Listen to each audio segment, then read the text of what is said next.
ही मूर्ती देवीची आहे, तुळजाभवानी देवीची मूर्ती आणि अशा प्रकारे दुसरी मोठी मूर्ती जी चांगल्या अवस्थेत आहे या ठिकाणी सापडलेली आहे। दुपारी माननीय शेळके साहेबांनी जी प्रेस कॉन्फरन्स घेतली त्याच्यामध्ये जे सांगितलं की काल रात्री काम करताना एक खोली सदृश्य वास्तू आढळून आली।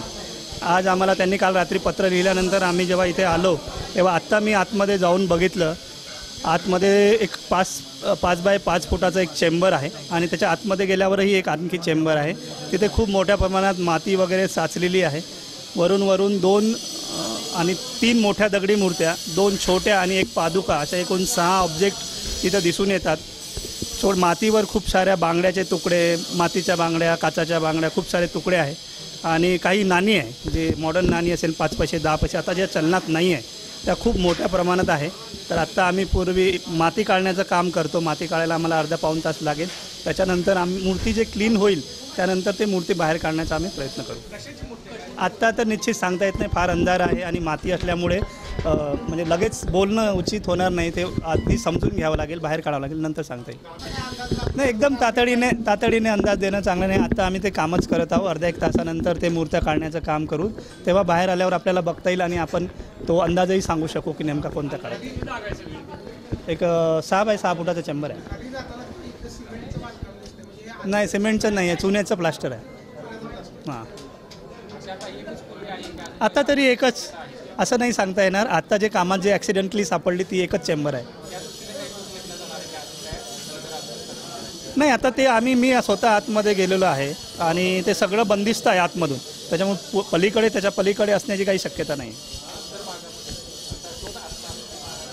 असं तर आता सगळीकडे जवळपास तर आपण फरशीचं काम केलेलं आहे।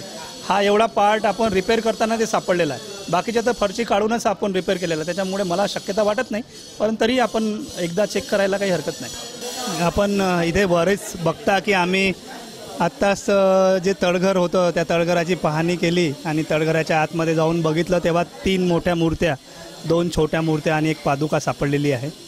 3 ज्या मोठ्या मूर्त्या आहेत त्या फार महत्त्वपूर्ण आहे। त्याच्यातल्या 2 विष्णू अवतारातल्या आहे, एक जगदंबा म्हणजे महिषासूर मर्दनीची मूर्ती आहे। ह्या 3ही मूर्त्या काळा पाषाणामध्ये आहे आणि आत्ता आम्ही त्या वर काढून क्लीन करतोय।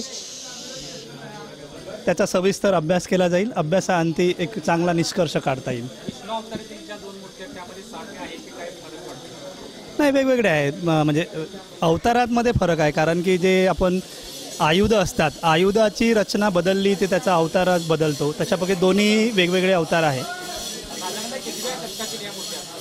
एकंदरीत मूर्तिशास्त्राची बनावट किंवा चेहऱ्याची आणि आयुधाची बनावट करून त्या 15व्या-16व्या शतकातल्या तरी वाटतात। आत्ता अधिक निष्कर्षासाठी आपण मूर्तिशास्त्रज्ञाकडे जाऊ, त्यांचंही ओपिनियन घेऊ।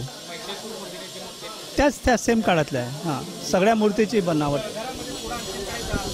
नाही। आता तर जवळपास अर्धा 1 फूटची माती डिपॉझिट आहे। त्या मातीमध्ये काही बांगड्यांचे तुकडे, काचाच्या बांगड्या वगैरे आहे, काही नाणी वगैरे आहे। ते सगळं स्वच्छ करण्याचं काम चालू राहील जेवढा वेळ जाईल। त्याच्यानंतर आम्ही आत्ता तरी काही दिसत नाही पुढे, निश्चित नाही सांगता येणार, पण सुरक्षिततेसाठी ठेवल्या असू शकतात। नाही, हेही नाही सांगता येणार। नाही